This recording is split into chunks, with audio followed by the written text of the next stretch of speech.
Episode की शुरुआत में हम देखते हैं पीटर चैपक के ऊपर जो गोली चली होती है इसके बारे में इन्वेस्टिगेशन कर रहे होते हैं पुलिस वाले, क्योंकि ये पता नहीं लगा पा रहे होते कि आखिरकार वो इंसान किसको मारना चाहता था। क्योंकि यहाँ पे जितने भी लोग थे वो सबके सब इम्पोर्टेंट लोग थे, सबके दुश्मन भरे पड़े हैं, इसीलिए पता लगाना मुश्किल है कि वो किसको मारना चाहता था।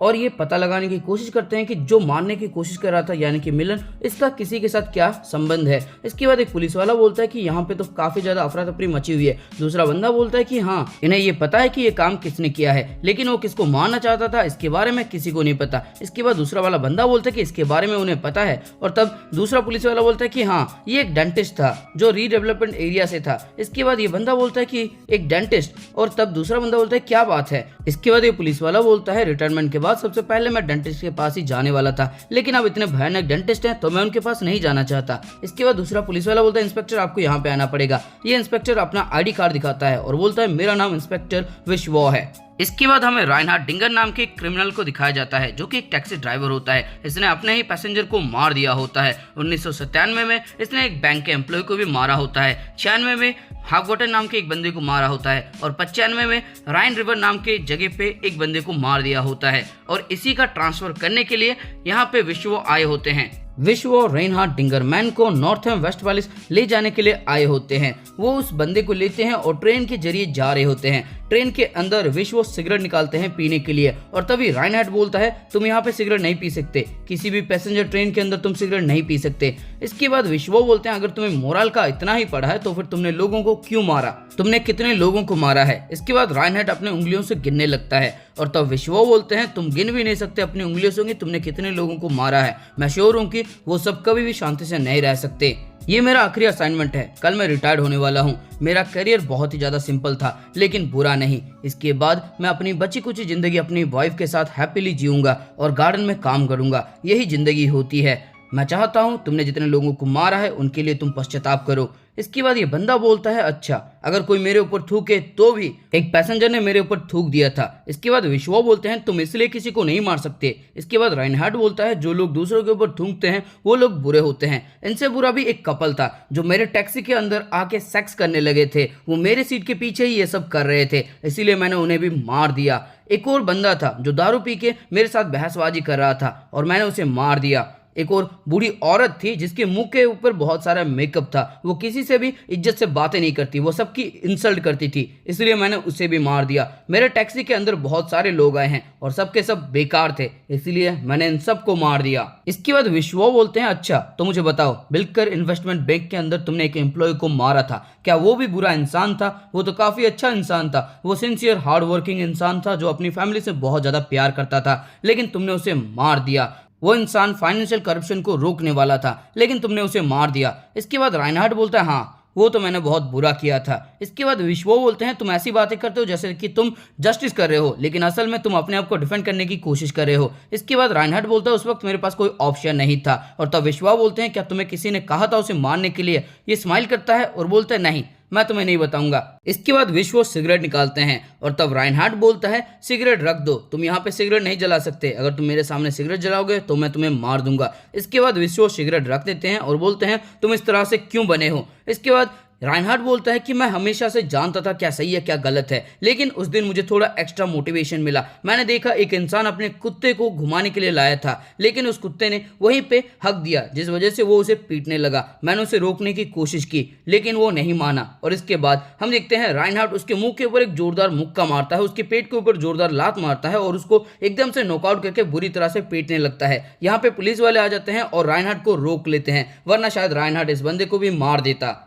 वहाँ पे एक छोटा बच्चा था जिसने पुलिस वालों को कहा कि इसमें मेरी कोई गलती नहीं है। उसने कहा कि कुत्ते वाले इंसान ने पहले मेरे ऊपर हमला किया था और उसकी वजह से पुलिस ने मुझे अरेस्ट नहीं किया। शुक्रिया अदा करने के लिए मैंने उस बच्चे को कहा कि आओ मेरे साथ आओ, मैं तुम्हें अपनी कार में तुम्हारे घर तक छोड़ देता हूँ। उस बच्चे ने कहा कि उसका कोई घर नहीं है और साथ में उसके साथ उसकी बहन भी थी, वो दोनों जुड़वे थे। मुझे समझ में नहीं आया कि मुझे क्या करना चाहिए, इसीलिए मैं उन दोनों को अपने घर ले आया। जब उन्होंने अपना जैकेट खोला तब मैं एकदम हैरान हो गया क्योंकि उन्होंने पजामा पहना था, शायद वो किसी अस्पताल से भागे थे। ऊपर से उस बच्चे के सर पे चोट लगी थी, उसके सर पे बैंडेजेस थे। रात को हमने खाना खाया और उसके बाद हमने न्यूज़ देखा। हर रोज की तरह मैं फिर से बड़बड़ाने लगा और कहा कि ये दुनिया बहुत बेकार है, बेकार के लोगों से ये दुनिया भरी पड़ी है, इन लोगों को मर जाना चाहिए। तुम्हें पता है उस बच्चे ने मुझसे क्या कहा? उसने कहा तुम एकदम सही हो। इस दुनिया के अंदर ये लोग किसी काम के नहीं, इन्हें जीने का कोई हक नहीं। और इसके बाद से मुझे वहां से बहुत ज़्यादा मोटिवेशन मिला, मुझे वहीं से प्रेरणा मिली। इसके बाद दूसरा ऑफिसर बोलता है, चुप हो जाओ, कैसी घटिया वाहियात बातें कर रहे हो तुम।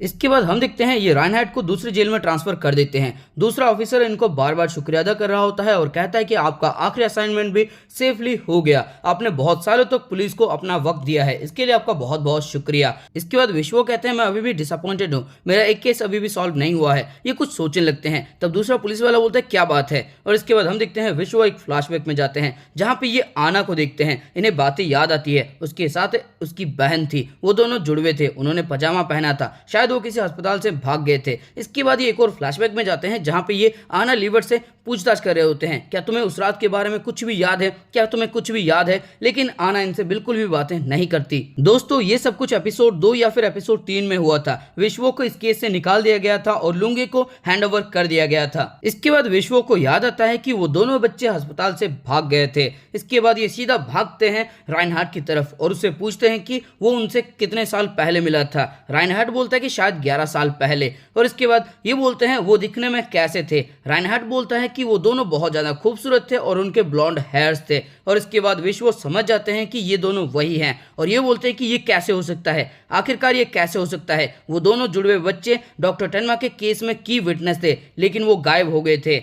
इसके बाद ये अपनी वॉच देखते हैं और बोलते हैं कि मेरे पास सिर्फ 30 घंटे हैं। इसके बाद हम देखते हैं रूडी एक क्रिमिनल का इंटरव्यू ले रहे होते हैं। वो बंदा अपने आप को वैम्पायर मानता है और वो 13 लोगों को मार चुका है और वो अपने आप को जिंदा रखने के लिए खून पीता है, लेकिन सिर्फ वर्जिन खून। इसके बाद रूडी बोलते हैं, 3 महीने पहले फ्रैंकफर्ट के अंदर एक जनरल स्टोर ओनर की बेटी को तुमने मारा था, उसका नाम फ्राइडर शिलिंग था, क्या तुमने उसका भी खून पिया था? तुमने कहा था कि तुम्हें यंग लड़की की जरूरत है और उसका वर्जिन होना भी जरूरी है और इसीलिए तुम लड़कियों के ऊपर नजर रखते थे, पूरी तरह से रिसर्च करते और उसी के बाद उनके ऊपर अटैक करते थे। मैं समझता हूं कि तुम्हें वर्जिन ब्लड की जरूरत है, लेकिन फ्रेडा शिलिंग ये 21 साल की नौजवान लड़की थी। भले ये दिखने में थोड़ी सी कम उम्र की लगे, लेकिन एक्चुअली में जब ये 16 साल की उम्र में थी तब ये एक कैफे के अंदर काम किया करती थी। उस कैफे के साइड में एक स्कूल हुआ करता था, वो उस स्कूल के अंदर बहुत ज्यादा फेमस थी और इसी वजह से 17 साल की उम्र में उसने एक बच्चे को पैदा किया था। ऐसा माना जाता है कि उस बच्चे का पिता एक स्टूडेंट था जो उसी स्कूल में पढ़ा करता था। उसके माँ बाप बहुत ज्यादा अमीर थे, इसीलिए उन्होंने पैसे देके सेटलमेंट कर दिया और इसके बाद इन्होंने एक जनरल स्टोर खोला था।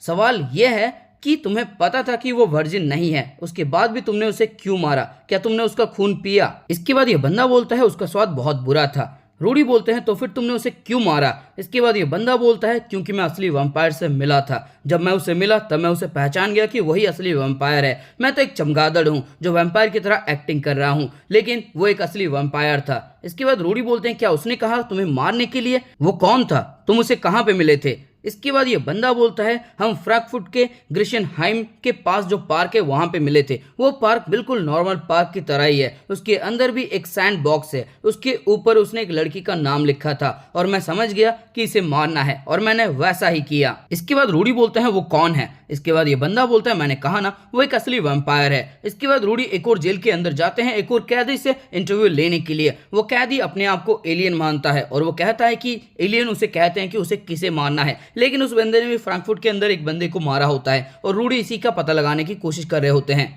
इसके बाद रूडी बोलता है, क्या एलियन ने तुम्हें मैसेज दिया था उसे मारने के लिए, या फिर सारे एलियन ने अपना मूड बदल दिया और तुम्हें फ्रैंकफर्ट में भेज दिया लोगों को मारने के लिए, या इसके पीछे कोई और वजह है? मैं मानता हूं क्लेम्परेर एक बहुत बुरा इंसान था। कोल्ड वॉर के टाइम पे वो ईस्ट जर्मनी से भाग गया था, लेकिन उसके बाद वो एक अच्छी जिंदगी जी रहा था। लेकिन ऐसा रूमर्स है कि वो ईस्ट जर्मनी के बच्चों को ले जाता था वेस्ट जर्मनी में और वहां पे अमीर लोगों को बेच दिया करता था।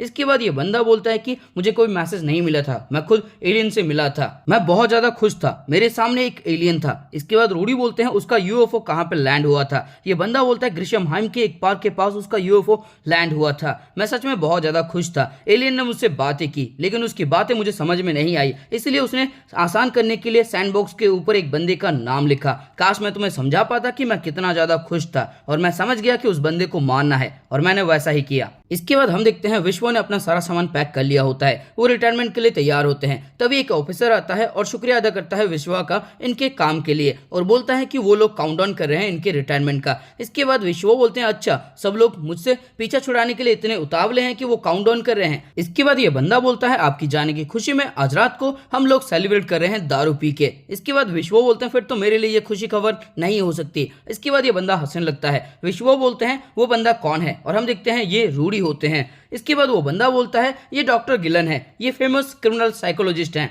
वो यहाँ पे टैक्सी ड्राइवर डिंगर से बातें करने के लिए आए हैं। इसके बाद विश्वा बोलते हैं क्या इनको किसी ने बुलाया है, और तब ये बंदा बोलता है कि नहीं, वो अपने रिसर्च पेपर के लिए यहाँ पे आए हैं। मैंने सुना है कि इनकी पहुंच बहुत ऊंची है, इसीलिए इनको हर जगह पे परमिशन मिल जाती है। इसके बाद हम देखते हैं रूडी राइनहार्ड का इंटरव्यू ले रहे होते हैं। वो बोलते हैं कि तुम्हारे ऊपर जिसने थूका था तुमने उसे मार दिया। और इसके बाद राइनहार्ड बोलता है कि मैं कितनी बार इंटरव्यू में ये बातें कहूँ, तुम लोग सच्चाई को समझते क्यों नहीं हो। और इसके बाद रूडी बोलता है अच्छा ऐसी बात है तो फिर मैं तुमसे एक सवाल पूछता हूँ, तुम बहुत ज्यादा बातें करते हो इंटरव्यू के दौरान, लेकिन जब भी तुम्हें बिलकर बैंक एम्प्लॉय फ्रिज ओवर्ट के मर्डर केस के बारे में पूछा जाता है तब तुम कुछ नहीं कहते। तुमने पहले के इंटरव्यू में साफ साफ माना है कि तुमने जितने भी लोगों को मारा है उसके पीछे एक वजह है और तुम वजह बताते भी हो, लेकिन मिस्टर ओवर्ट को तुमने क्यों मारा इसके बारे में तुम कभी नहीं बताते। इसके बाद राइनहार्ड बोलता है मुझे और बातें नहीं करनी। इसके बाद गिलन बाहर आ जाता है। विश्वा उसका इंतजार कर रहे होते हैं और बोलते हैं डॉक्टर गिलन इंटरव्यू कैसा गया, मेरा नाम इंस्पेक्टर विश्वा है, क्या डिंगर ने तुम्हें कुछ खास चीज बताई।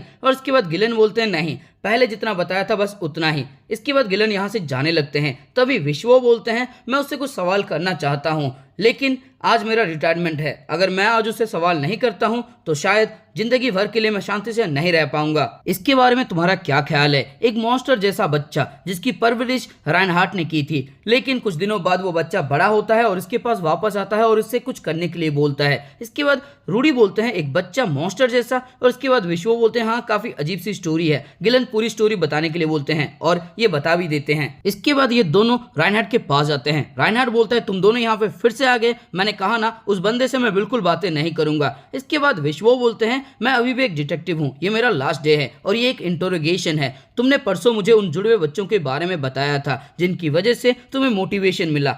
मेरा एक सवाल है, अगर वो बच्चा तुम्हारे पास वापस आता है और तुम्हें एक फेवर मांगता है तो क्या तुम उसकी बातें सुनोगे। और इसके बाद राइनहार्ड बोलता है मुझे नहीं पता। इसके बाद विश्वा बोलते हैं फ्रिज ओवर्ट को मारने के लिए क्या तुम्हें किसी ने कहा था। फ्रिज ओवर्ट एक सिंसियर हार्ड वर्किंग इंसान था, वो बहुत अच्छा इंसान था। तुम जो कहते हो कि तुम सिर्फ बेकार लोगों को मारते हो, बुरे लोगों को मारते हो, वो बिल्कुल भी वैसा नहीं था। वो तो एक फाइनेंशियल करप्शन को एक्सपोज करने वाला था, लेकिन उसके बावजूद तुमने उसे मार दिया। अगर तुम कहते हो कि वो एक बुरा इंसान है, यानी कि तुमने जितने भी क्राइम किए हैं वो सब तबाह हो जाएंगे, तुम्हारे उसके पीछे जो मोटिव है वो तबाह हो जाएगा। इसके बाद राइनहार्ड बोलता है ये कोई रिक्वेस्ट नहीं थी, हम दोनों को बातें करने की जरूरत नहीं है, वो बैंक एम्प्लॉय उसके लिए बुरा था, यही मैं भरोसा करता हूँ। इसके बाद विश्वा बोलते हैं लेकिन क्यों, और राइनहार्ड बोलता है क्योंकि वो सही होता है। इसके बाद विश्वा बोलते हैं वो कौन है, क्या ये वही जुड़वा है। और तब रूडी बोलते हैं तुम उससे कब और कहां पे मिले थे। इसके बाद राइनहार्ड बोलता है ग्रिशमहाइम के एक पार्क में मैं उससे मिला था। इसके बाद रूडी को याद आता है जितने भी लोगों को इसने इंटरव्यू लिया है वो सब ग्रिशमहाइम के पास ही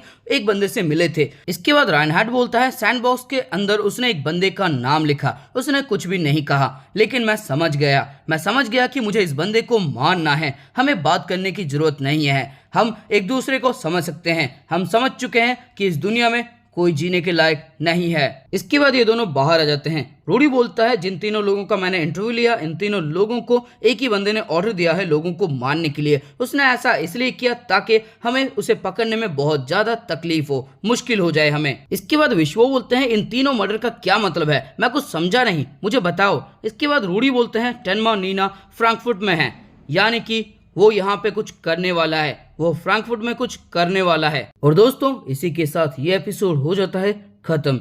दोस्तों इस एपिसोड के अंदर आपको कुछ भी अच्छा लगा, फिर मजा आया तो इस वीडियो को लाइक करो, कमेंट करके कुछ भी अच्छा सा धांसू सा कमाल सा मजेदार सा लिख देना। और अगर तुम चाहते हो कि इसके रेगुलर एपिसोड आपको रेगुलरली देखने को मिलते रहें तो इस वीडियो को अपने दोस्तों के साथ या फिर किसी एनिमे लवर के साथ शेयर कर देना। और अगर चैनल पर नए हो तो क्या कर रहे हो, चैनल को सब्सक्राइब करो और उसके बाद घंटा या फिर घंटी जो भी तुम्हें दिखेगा उसको बजा देना, उसको ऑल पे सेट कर देना।